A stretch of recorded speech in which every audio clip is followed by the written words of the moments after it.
Villegas. You have the floor. Can you hear me? Good morning, everyone, and thank you for this invitation.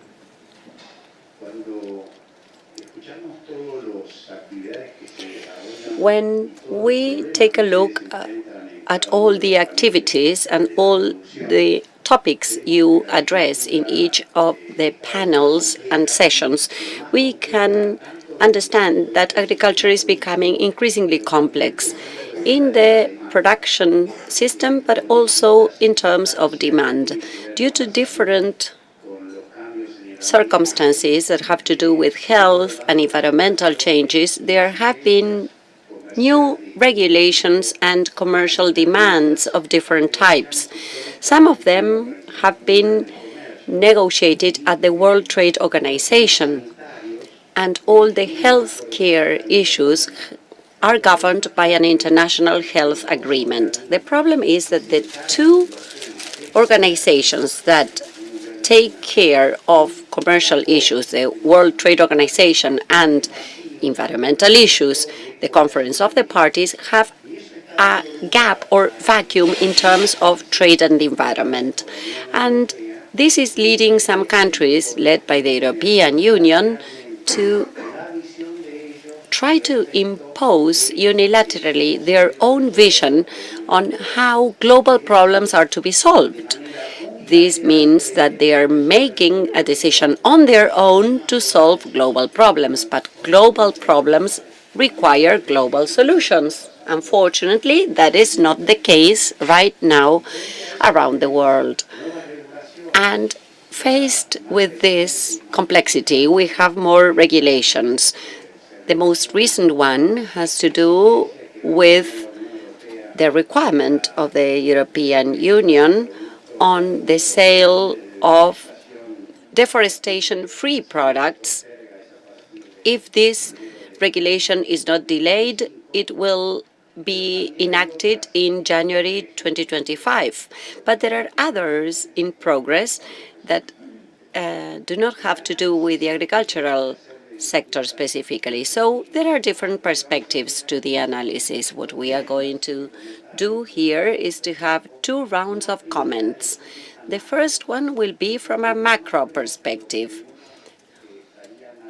What we would be analyzing and the different insights we are going to consider is to what extent we believe that this vacuum or lack of agreement at international level create problems that need solutions in the future, and to what extent these negotiations that are to be undertaken by the governments, how can we help from the private sector? And then we are going to devote some time to another topic for discussion. Given the new regulations and demands, how shall we get organized as producers, as institutions, to be able to meet those requirements? Those requirements, on the one hand, are they threats and additional costs? And on the other hand, do they provide opportunities for those who attain the certifications to access certain benefits in terms of product differentiation or certification? So our goal is to have one first round talking about the macro vision and a second round trying to analyze the opportunities and how to get organized.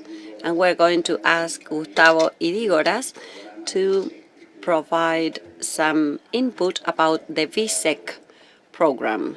And I believe that Andrés will also make a comment in this regard because the Argentine Royal Society is also part of the project. So let us start with an introduction or an overview of how you see this topic.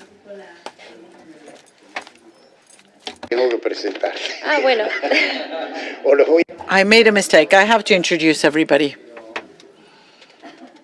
No, it's not necessary. Okay.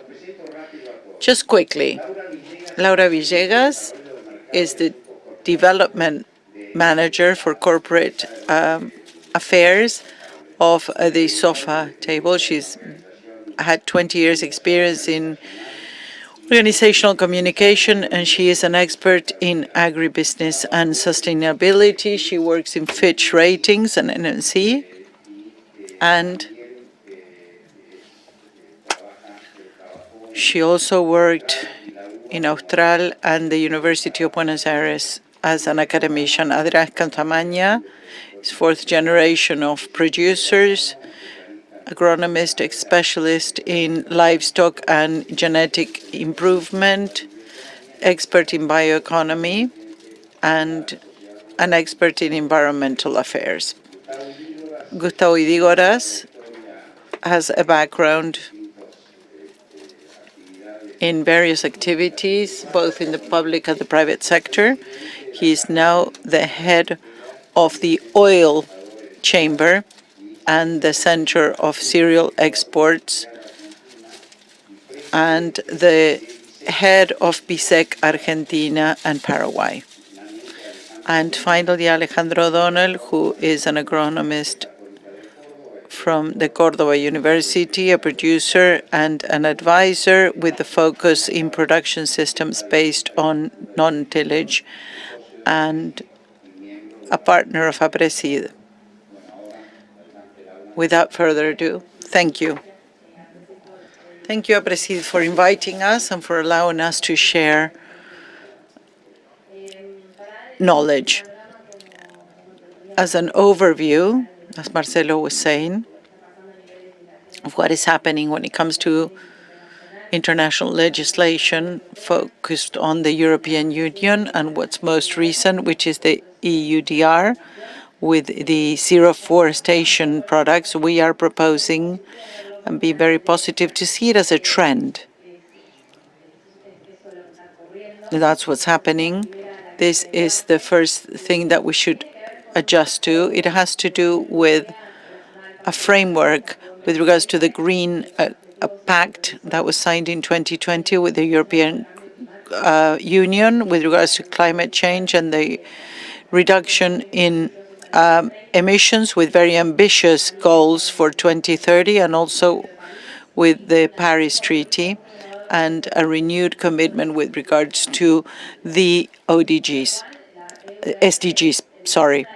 So this is one of the actions that are part of that commitment. All of the actions to be able to combat deforestation are to do with the reducing emissions and combating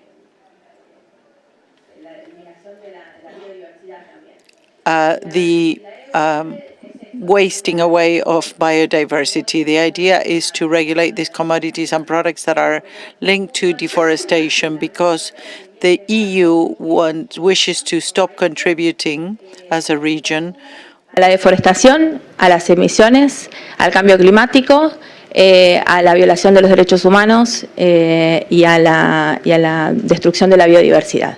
En este marco se da la EUDR y la regulación al ingreso de productos como la soja y otros. Hablamos de tendencia porque en algún momento incluso se había pensado en un primer borrador incluir maíz, probablemente se incluya en la próxima revisión, es aparentemente lo que va a ocurrir cuando se abra el documento el año que viene, además, entre otras, ¿no? Está madera y otras 6 commodities más.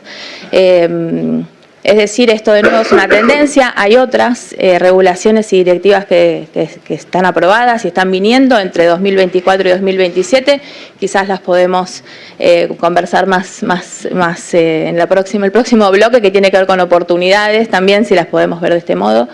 Pero bueno, es un escenario en el que la EUDR es un primer paso al que hay que acomodarse y buscar soluciones como sector, ¿no? As a sector. Hi. Good morning, everyone. Thank you, Aapresid, for inviting me and to be part of this panel. and to all of you for being here. Aapresid also because they are a strategic partner together with the German Chamber for our brand Triple Impact, and Aapresid for thinking that we could do this Congress and celebrate it. We are so very thankful to the rural society. I represent a lot of the producers, and yesterday in the panel that we had, they were saying that agriculture should save the planet. We're asking agriculture to do two things: to have food safety, so we may have enough quantity for that quantity to be cheap for you to make money, and also for that agriculture not to rise in the surface to do carbon zero, to offset carbon emissions, and also it needs to be carbon negative. They were talking about carbon sequestering in the soil, what would be the price and how long it would take. So the climate change as a geopolitical and geoeconomical strategy used by some countries to dominate those who have kept the natural resources. And we lack development and have poverty, and now they impose things upon us which have gone from a market attribute to a market condition, and that is deforestation by the EU. They say, I will buy or not buy, and they keep pressuring us for us to change. Yesterday, they said whether it was possible to think in a peaceful world if there is hunger, and the conclusion is it isn't. And therefore, the economy and this financial crisis that we've gone through is a big chunk of what we're going through. If the country makes bad decisions, and Argentina is an example, there's more poverty and people are hungry because the economic policy is mistaken, and producers have nothing to do with that. We did have the availability. We gave a third of our income to the government, and we have more poverty and more hunger. So it is the economic policy that affects world hunger. And producers are expecting signals, and a signal for prices, and then you get state provision, and that's where you get angry, and that's where you get very angry and criticize us, and they may be right. Some others insult us, and they may be right, and some of you ask for choices. This tool for geopolitical, they're giving us more restrictions rather than prices. I said to Gustavo, did you bring the bonus for deforestation, etc.? We want to get this price because the consumer won't validate price rises just because they have it. Argentina has a big challenge ahead because they have natural resources, they have soils, they can neutralize the Argentine economy and sequester carbon. But what about producers? I want the industry to pay producers who will make that effort, and that's what it's about. In that, this is just starting. There's a change of vision. They're going to ask us to make many products. It's no longer maize, wheat, soybean, and carbon and biodiversity and other indicators. Producers are not ready for that. We are already stressed with regulations and with things that we need to present, and we are resilient. So we're making the most of the changes that are here. But if this is a threat, can we turn it into an opportunity? You wanted to mention two things briefly, right? First of all, I completely agree with what Andres has said. This has shown how we have been working together, producers and exporters and other entities. And just a brief comment. Many times you get excited when you think if we don't sell, somebody will suffer the consequences of hunger. So the demand is the one that pushes for new conditions, because it is very difficult to agree. Many times we agree with Brazilians, Paraguayans, and we say we will impose conditions of sustainability based on our productive systems. It sounds great. Everybody says yes, but when the meeting is finished, they say, I can do that because it is a market condition. It is an argument to do with the market. What about prices, etc.? Everybody's doing many things. Nobody is inactive, and I want this to be clear. We are all going to see that everybody's complaining, but everybody's doing many things. Everybody is doing their own system. No country in the world, no producer around the world is just standing by. And something to think about is, what is our threat? Our threat is inaction. That is the threat. And what is the opportunity? Prevention and collective action. We cannot solve this individually. We cannot gain the market unless we do it together. The worst thing is to be inactive. Thank you, Gustavo. Good morning. First of all, thank you. It's great to see so many young people on the panel. Some are less young. Please raise your hand if you're a producer. And who is related to any kind of certification? Whether a certifying entity, who is in certifications? And who has implemented a process of certification? I don't know why the rest is here, actually. Who belongs to the marketing, export, traders, etc.? Okay, so that I can adapt my speech. As a member of Aapresid and a producer, I was certified, I was involved in all of these conversations.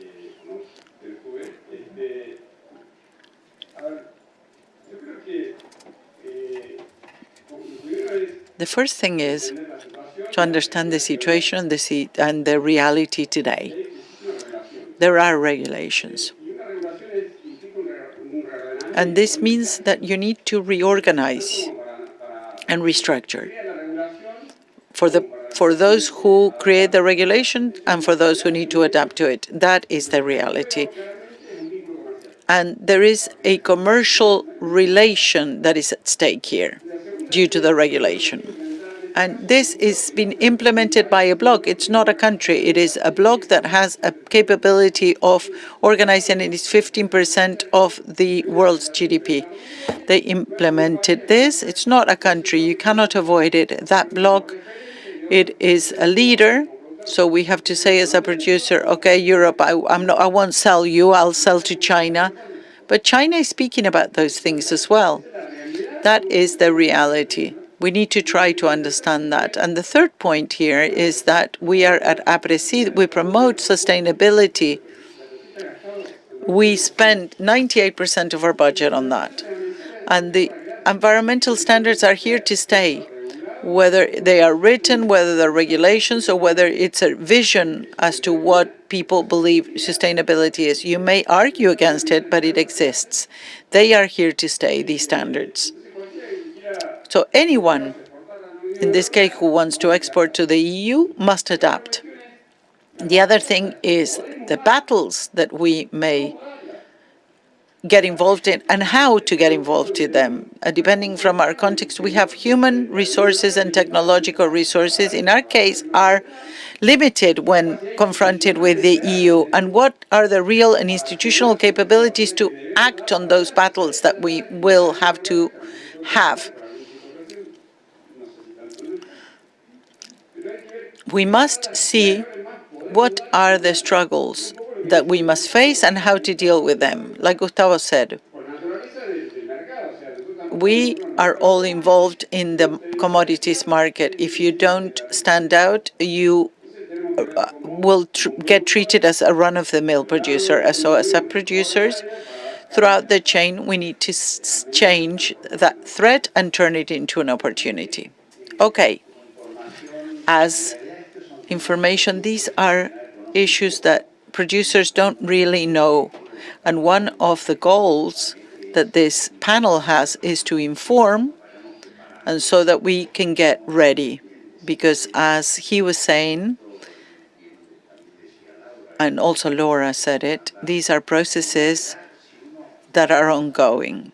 If you look to the future, and now we will go into that more in depth, in future we will be the only economic sector in the world that has the capability of sequestering carbon. The rest of the economic sectors only emits them. So we should think that in future, when we think about production, we will sell products, but we will also sell services or environmental assets. So part of our income should be, and this is part of what we should analyze right now, to see how we can capture good practices and income by improving the soil carbon content, etc. This is a regulation that puts demands upon us. Gustavo and Andres will delve deeper into that, but it also gives us the chance to see how we can stand out from other regions in the world and generate income. And that is the sense of this second panel. So Laura, can you tell us how much we're going to earn with you?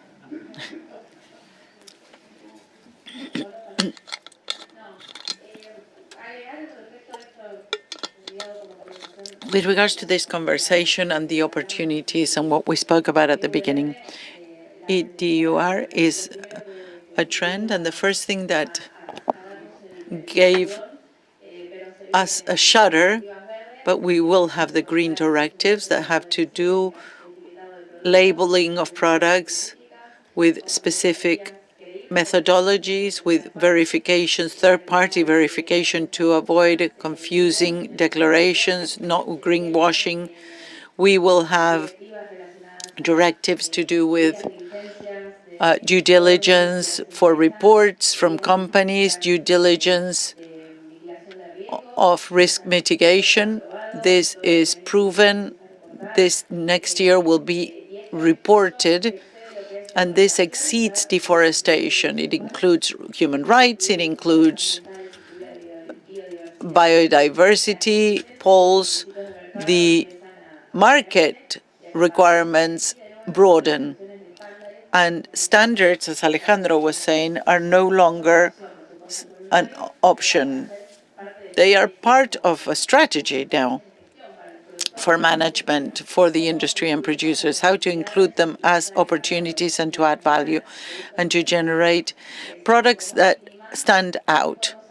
It is in a commodity. Can we add carbon? We can say in Europe there are methodologies where the concept is emission. Here we have other concepts, capture, sequestering. Today they're speaking about regenerative agriculture in Europe. In our countries, for 40 years we've been doing that. I think there are many things that as producing countries we may, in these standards and in these concepts of continuous improvement, instead of thinking of processes, we can start thinking about value proposals for products that stand out and to turn it around. These are market impositions, of course. How can we generate an opportunity from that? Gustavo and Andres will speak about solutions in Argentina, and we work in the region, and this is a solution that is comparatively very evolved and well-positioned around the world. It has really evolved, but in the case of RTS, which is a world certification, we are adjusting to the EUDR. It exceeds deforestation. Our standard is sustainability. In EUDR isn't. It is just deforestation and some other requirements. RTS will satisfy it even further. And there is a standard for traceability, which will adapt to the EUDR requirements. The idea is to give solutions to the sector so they can actually satisfy this, and so that the sector and the industry can add value to the chain and be part of the solution. But this is one option, and then I pass the word on.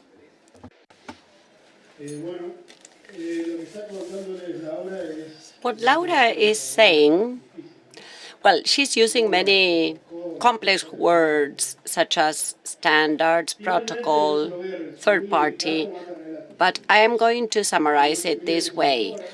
The data is of the essence. The data will kill the narrative. We need data. We need to demonstrate with evidence, and that is why we have standards and ways of doing it. There are methods. What Laura is saying, everyone has different ways of doing it. The rural society is measuring the different units. What Laura is doing is also added to what we do, and we can add the greenhouse gas emissions, and we do not double efforts. We do not duplicate efforts. We work as a network. This is a dynamic situation. It changes. How about the contribution coefficient? There are many complex words, and there are carbon footprints that are constantly changing. That is why we use carbon balance. We do not use footprints. Footprints are not honest. They are not comparable, in my opinion. So if we want to have the triple impact, economic, social, and environmental impact, we need to get trained. We need to understand the standards. We are writing the future today here at this venue. We need a new management tool. You will need to learn how to use it. In the past, you used gross margins. You added inputs, you made your math, you made your calculations, and now you're going to add another metric. It is not tons or liters, it is CO2 equivalents. And this is very difficult calculations, but this will give you the value points and you will be able to correct it. In that way, we will have continuous improvement possibilities. But above all, it should be cost-effective. It should be easy, because everything is so difficult, and we need to learn about it, and we need to solve the institutional aspect as well. Together with Gustavo, we have faced the challenge. We are chains, soja and carne, the different chains. The exporters meet and discuss prices, shares. We have day-to-day conversations, payment capacities, settlement issues, the final settlement, the different ratios like 2.5 and some others, and prices have gone down. And why have prices dropped? And this has to do with the narrative of climate change around the world. There is a lot of soy. We need to produce the same amount with fewer resources. Argentina is differentiated. Our products should be carbon neutral. But we have different situations. For instance, he will have more tools than me.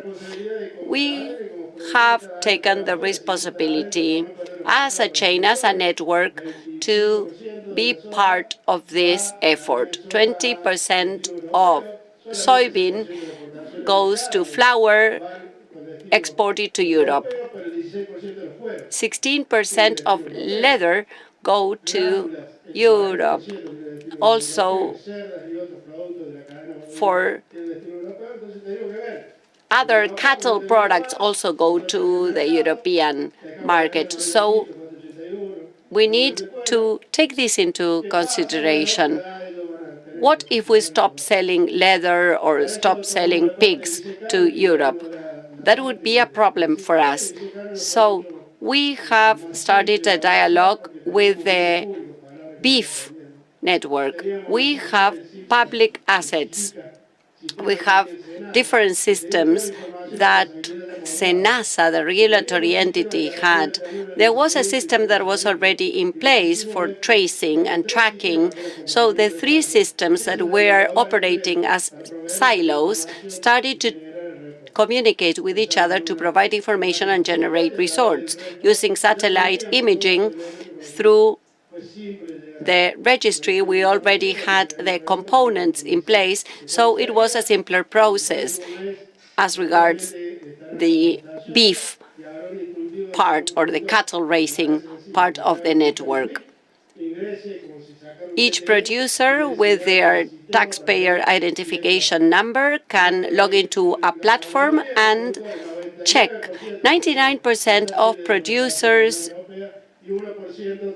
will be free of deforestation in their processes for the European Union, and we will have to work on 100%. Now, I would like to talk about VISEC. VISEC is a shared information management platform. 3 years ago, we decided to develop a solution, all of us together, to see if we were lucky, and we succeeded. As Andres has said, there are representatives of the warehouses, the mills, the meat packing, and we have the support of international funds. We also have representatives of NGOs who are specialists in writing protocols and in advising on management. So we have a critical mass. We work in a very transparent manner because we have thousands of hours of discussions every month in order to have consistent reporting. We have trained more than 5,000 producers in Argentina. This is a voluntary system. If you want to join us, you are welcome. If you don't want to join us, you can keep on your own.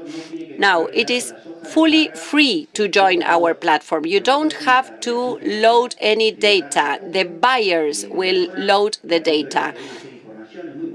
The warehouses representatives will load the data. It is very important to have updated information or updated reports. When we have satellite images, these are done by companies that do not have the commercial information about the companies.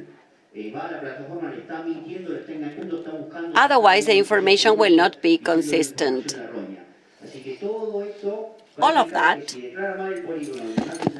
means that if the plant is not doing the correct reporting, there will be inconsistencies with the satellite images, and that company will not be able to export. So we need to have updated information. We need to declare our plants correctly. We have an agreement that was signed with the tax authority, AFIP. When you are going to modify or authorize the CISA form, you will find a button called VISEC, and you will see the lots or the polygons and the potential in terms of production. VISEC will not have any other information. That's the only kind of data that VISEC is allowed to have. There won't be any other use of that information. Why do we need the information? Because the buyer needs, because of the European standards, as Laura has already mentioned, or Andres also mentioned, we have to provide full reporting for 100% of the shipments. And you may be thinking, okay, it's a great business to be a certifying agency, but there is no other way around. We cannot avoid it. If we have this platform, we don't have to make an effort case by case. The producer will not have to go to 15 different platforms. A single platform will cover the entire Argentine territory. We have talked with 140 exporters, with the European Union, so that they certify that VISEC meets the standards. This is voluntary, it's free. You are free to join. If you don't want to join, you can stay out of it. So the purpose is to create a value chain that will gain more share in Europe. China is introducing its products in Europe. They are thinking of having a system similar to ours, so there is no choice. We need to work on this process because it will allow us to price our soy products. Otherwise, we will lose and our prices will go down. It's my turn. I'm sorry.